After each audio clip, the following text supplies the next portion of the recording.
Salut à tous les amis, une nouvelle vidéo que j'enchaîne par derrière. Je voulais réagir à un commentaire qui a été mis sur Facebook et qui, encore une fois les amis, reflète parfaitement la pensée musulmane dans sa globalité et nous démontre combien le discernement est une richesse qui est donnée à peu de gens les amis. Vraiment. En fait c'est un petit peu la récompense de celui qui s'attache fermement à Dieu, on va dire ça comme ça. Donc c'est Fouzi qui... Alors j'ai pas lu le commentaire entièrement, j'ai juste vu le début, j'ai vu que c'était contradictoire. Enfin j'ai vu que c'était à charge contre moi, et donc je vais le lire dans sa globalité, ici en vidéo, vous allez voir, on n'a pas besoin de préparer quoi que ce soit. On peut répondre du tac au tac, parce que c'est toujours la même histoire. On est toujours à l'ouest, du début jusqu'à la fin, et je suis en pleine confiance. Donc c'est parce qu'il avait mis un premier commentaire, bon, qui mérite même pas de réponse, ça c'est vraiment, c'est plus que farfelu. Mais on a Serge qui est venu expliquer qu'il n'était pas du tout d'accord avec lui. Enfin bon, il a essayé de me défendre, que Dieu le bénisse. Et lui a enchaîné par derrière un petit pavé contre moi, déjà à titre personnel.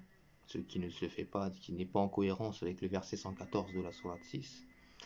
Mais aussi contre mon argumentaire, et c'est là où on va s'arrêter. Il dit: bonsoir monsieur. En fait, j'ai fait l'effort de l'écouter, j'ai constaté que son état est plus grave que je pensais. Et là où il n'est pas crédible pour moi, c'est là où il lit pas le Coran en arabe avant de le traduire en français. C'est le premier argument qui est avancé.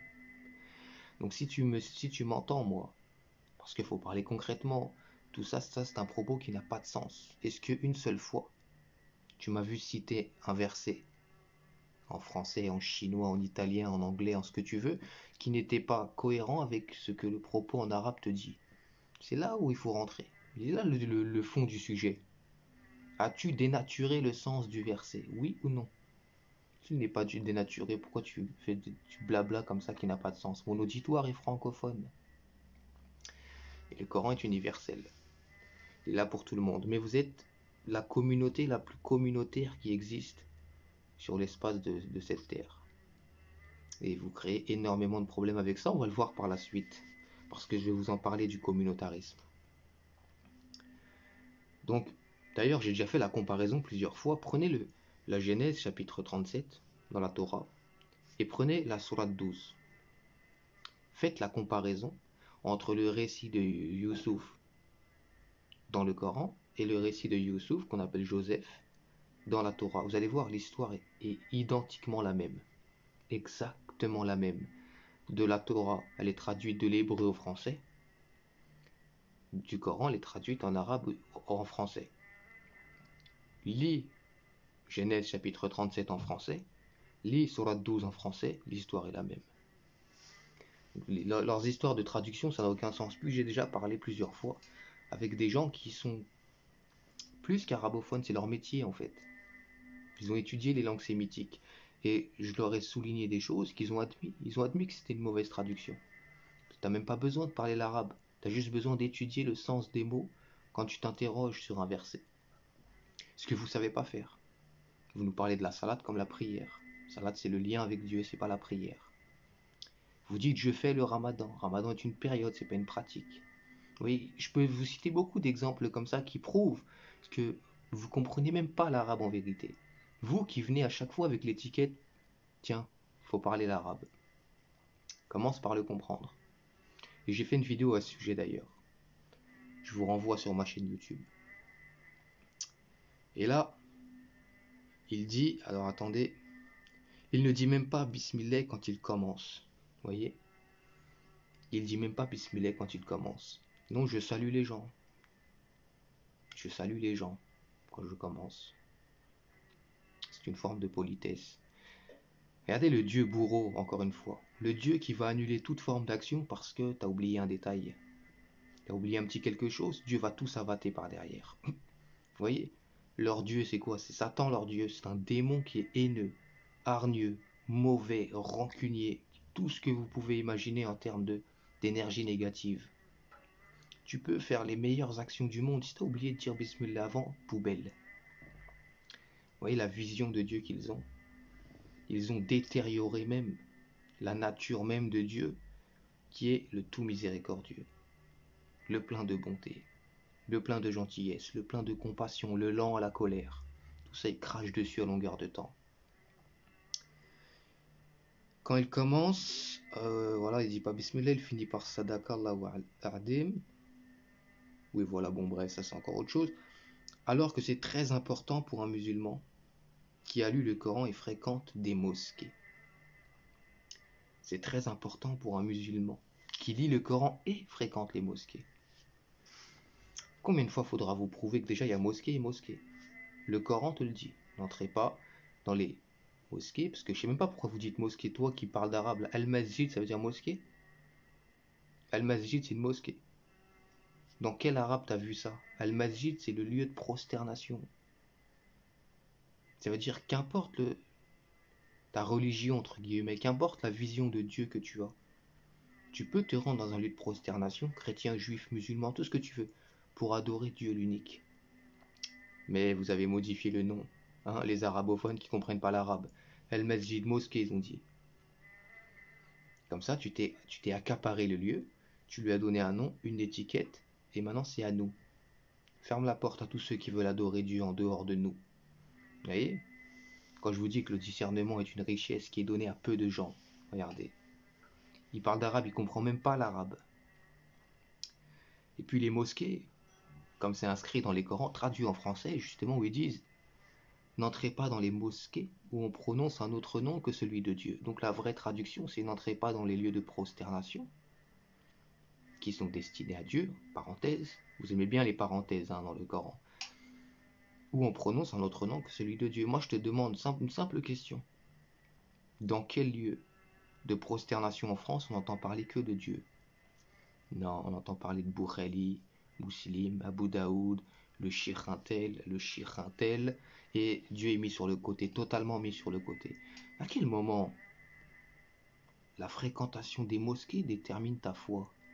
À quel moment? C'est quoi la mosquée?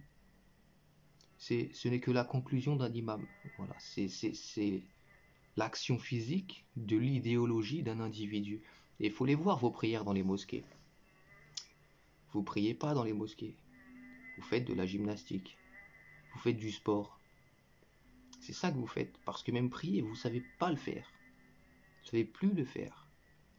Parce que votre prière n'est même pas en cohésion avec ce que Dieu vous commande dans le Coran. Et Coran, je te le dis, hein, l'arabophone, c'est pas un nom, c'est un mot. Sourate 75, versets 17 et 18. D'accord? Donc tu iras lire en arabe. Puis tu me diras ce que t'en penses. Vous vous tenez debout derrière un homme que vous appelez imam. Dans le Coran, ça n'existe pas ces choses-là. Vous vous tenez debout derrière un homme et vous le laissez réciter des choses qui sont même pas des invocations, alors que la prière est une invocation. Donc il prend des sourates de manière aléatoire, sans savoir ce qu'est la prière. Vous êtes debout, vous le laissez prier à votre place et vous dites Amin. Puis quand il te dit Allahu Akbar, tu te baisses, tu t'inclines. Et quand tu t'inclines, il te laisse un peu de temps pour parler à Dieu. Mais quand il a décidé que c'était fini, c'est fini. Quand il redit Allahu Akbar, tu te relèves, terminé, frère. Qu'importe ce que tu étais en train de dire à Dieu, de lui demander, la manière dont tu le glorifiais, tu te relèves. Pourquoi? Parce que l'imam en a décidé ainsi. Ta prière n'appartient même pas à Dieu. Elle ne t'appartient même pas à toi-même. Elle appartient à l'imam, qui décide tout à ta place du début jusqu'à la fin. Puis vous dites des idioties en plus. Dieu dit dans la sourate 2, je réponds à l'appel de celui qui me prie quand il me prie. Donc quand tu pries, hein, dans une mosquée, tu parles à Dieu. Tu t'adresses à Dieu et Dieu te répond. Mais dans vos prières, vous dites Qul a'udhu bi rabbin nas. Qul a'udhu bi rabbil falaq. Est-ce que tu te rends compte de l'idiotie dans laquelle on vous a plongé? Alors que le christianisme a largement été corrompu, le judaïsme a été largement corrompu, vous pensez que l'islam est intouché. Intouché, intouchable. En fait, on vous a corrompu beaucoup plus qu'on a corrompu les gens du livre. Je te le dis, moi, puisque le Coran, je le connais. Et je connais plus que le Coran, je connais l'éternel Dieu. Plusieurs fois. Tu sais, je pourrais te raconter ma vie, moi. Plusieurs fois. Dieu m'a montré qui il était, comment il était. C'est pour ça que j'avance avec la plus grande des certitudes. Qul a'udhu bi rabbin nas, c'est-à-dire, dis, je cherche protection auprès du Seigneur des hommes. Qul a'udhu bi rabbin nas. Vous savez, le mot qul au début, ça veut dire dis. Donc eux, ils vont devant Dieu, en étant conscients que quand nous prions, on parle à Dieu et ils disent à Dieu, dis, je cherche protection auprès du Seigneur des hommes. Ça n'a aucun sens. A'udhu bi rabbin nas. Tu dis pas qul a'udhu bi rabbin nas. Le qul, il est là pour t'expliquer justement que le propos qui suit se répète. C'est un exemple d'invocation.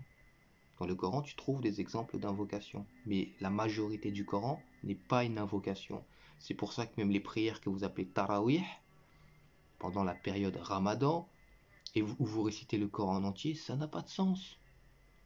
Votre prière n'est même pas spontanée, elle n'est pas naturelle, tu te livres pas à Dieu. Tu fais du par cœur, de la mécanique, c'est pour ça que tu es gogol comme ça, avec tout le respect que je te dois. Tu sais même plus ce que c'est que la relation à Dieu. Moi, quand je vais prier, d'ailleurs la doua est une prière en vérité, parce que c'est une invocation, mais je fais pas de choses comme ça. Je parle à Dieu avec mon cœur, ouvertement, librement. Écoute le psaume 90 et regarde comment Moïse faisait sa prière. Moïse, un homme de Dieu. Psaume 90, prière de Moïse. Moïse, il fait pas du par cœur. Il parle à Dieu avec son cœur. Il lui raconte ce qu'il a envie de lui raconter. Il le glorifie. Et vous, à longueur d'année, pendant 40 ans, vous pouvez prier en répétant tout le temps la même chose, à longueur de temps, sans vous arrêter. Et vous dites à Dieu des choses qui ne se disent pas et qui sont même insultantes. Parce qu'il y a des sourates, ça s'en prend aux associateurs. Ça s'en prend aux polythéistes. Et toi, tu vas dire à Dieu ces choses-là. Tu es un égaré. Tu vas parler à Dieu, tu lui dis tu es un égaré. Parce que tu es dans la forme, l'islam de la forme. L'islam du il a pas dit bismillah, tout est annulé. Tu vois la connerie dans laquelle tu es plongé.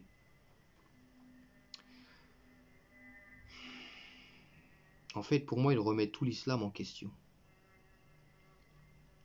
La majorité, oui. Et puis, islam n'est pas un nom, c'est un mot, ça aussi.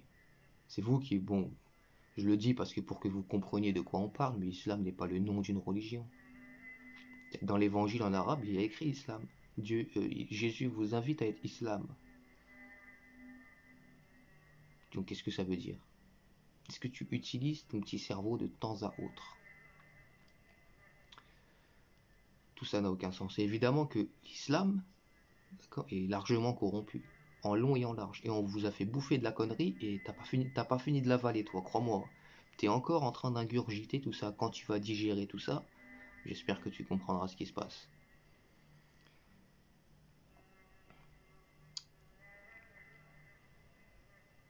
Il dit, je dirais qu'on va attendre un débat avec les vrais musulmans. Et jusque-là, personne ne les a vaincus. Mais j'ai parlé avec les vrais musulmans, enfin selon toi, parce qu'en vrai de vrai, encore une fois, regarde, t'es dans l'idolâtrie, la religion des hommes. Dieu te dit dans le Coran, il parle au prophète. Au prophète, t'es peut-être mieux que lui, toi, t'es peut-être au-dessus du prophète. Dieu lui dit, tu guides pas celui que tu aimes. Dieu connaît mieux les bien guidés.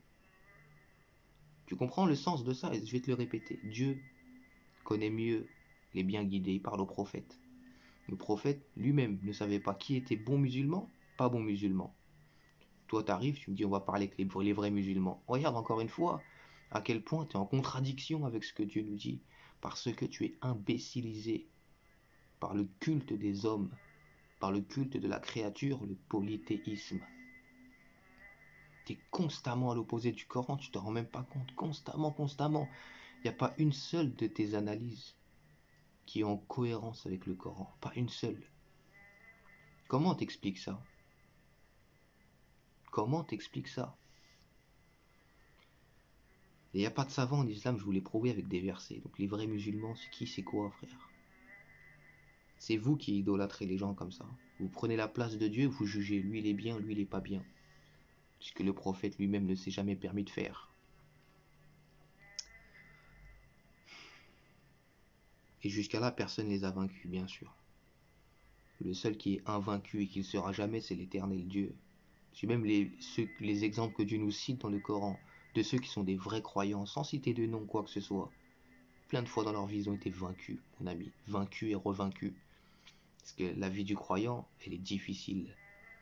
Crois-moi, elle est difficile. C'est pas ce qu'on vous en raconte.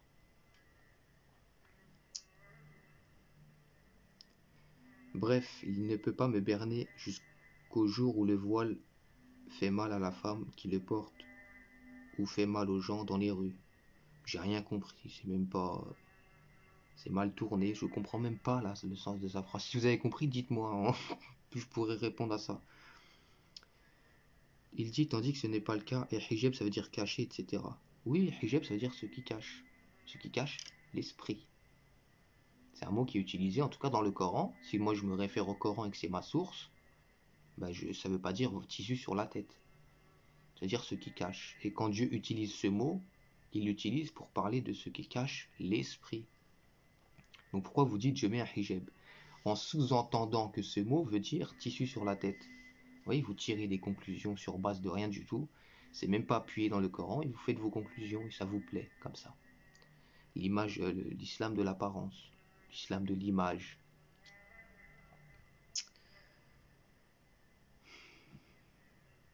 Donc vous voyez, je ne suis pas neutre pour le croire, donc il devrait plutôt aller lire ce que le Coran dit sur des gens comme lui. Ouais, tu es certes sur un chemin droit. Voilà ce que Dieu dit de ceux qui se conforment à ce que Dieu dit. Toi, tu te conformes aux mosquées, aux gens que tu appelles vrais musulmans, parce que du haut de ta grandeur, tu vois le fond des gens. Tu te conformes à ceux qui vous disent islam est le nom d'une religion. El-Mesjid, c'est les mosquées. Tu vois, tu comprends même pas les mots que tu utilises. Et puis tu viens en plus avec ton étiquette je suis arabophone.